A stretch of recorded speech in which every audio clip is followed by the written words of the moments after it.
Thank you to MPP Christine Elliott and her staff for organising this opportunity.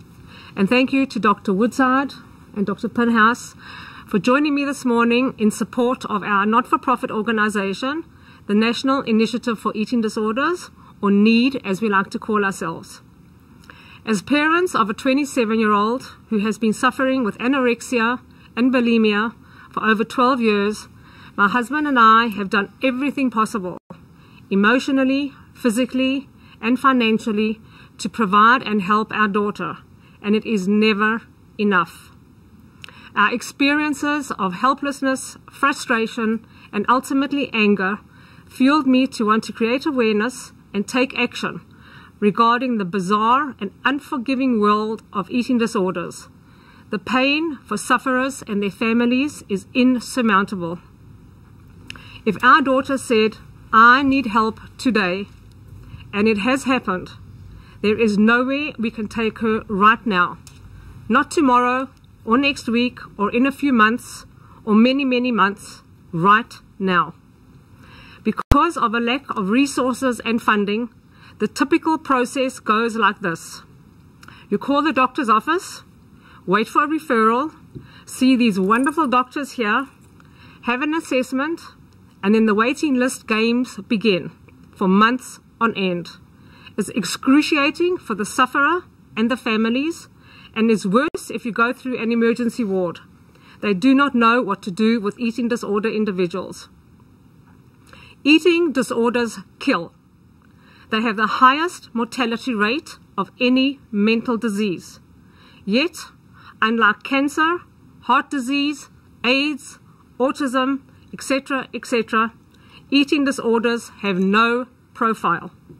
Yes, eating disorders are recognized as a mental disease, but they are never mentioned under the umbrella of mental illnesses. We hear, read, and see all about mental health per se, but eating disorders are on no one's mental health radar, programs, campaigns, or agendas. A provincial secret to Ontarians, and worse for the sufferer. The message they get is, just suffer in silence. We have children who are 6 years old, being hospitalized now for eating disorders. There are over 50,000 people diagnosed in Ontario alone.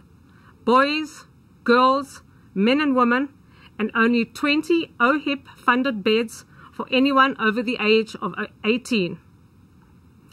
We're not coping now, not to mention the hundreds of thousands not seeking treatment who we could help to save them from years of anguish, hospital visits, and ongoing health care costs.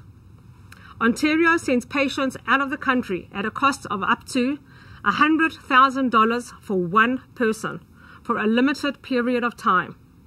For 4 people, we could buy a house and train people to help 10 times that many in 1 year. When these people come home, there is no program to support them, transition them back to their lives. And there are many, many sufferers who are on ODSP because the illness prevents them from being productive members of society. We are not being effective or efficient. While we recognize that the healthcare pie may have shrunk, the fact is that however large or small the pie, the slice allocated to eating disorders is disproportionately small. Eating disorders need to stand on their own 2 feet and have a voice in Parliament. We need someone to step up and have the courage to champion eating disorders, to recognize the pain, anguish, and hell sufferers and their families are going through, and to take action on behalf of the eating disorder community. We know you are here.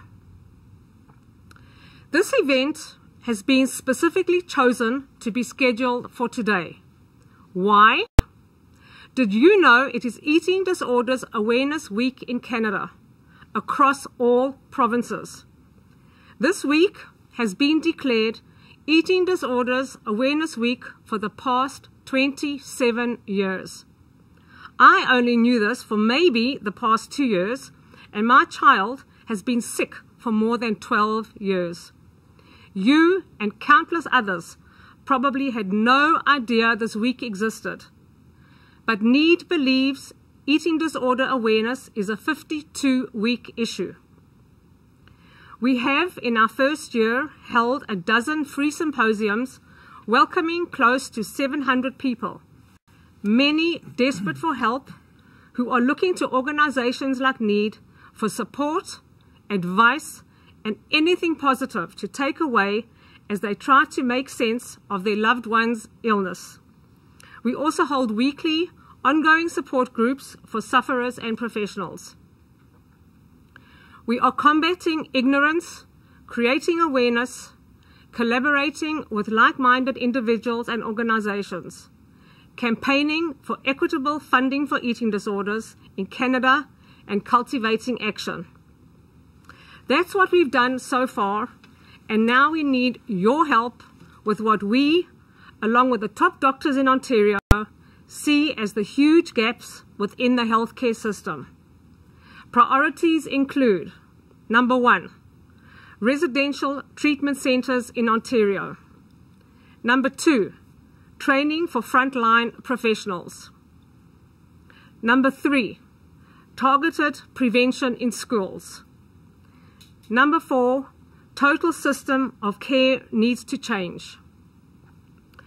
So here I am, on behalf of NIED, advocating to make changes and bring public awareness for eating disorders, just as Terry Fox and his mom did for cancer. Eating disorders kill, but they don't have to. Thank you.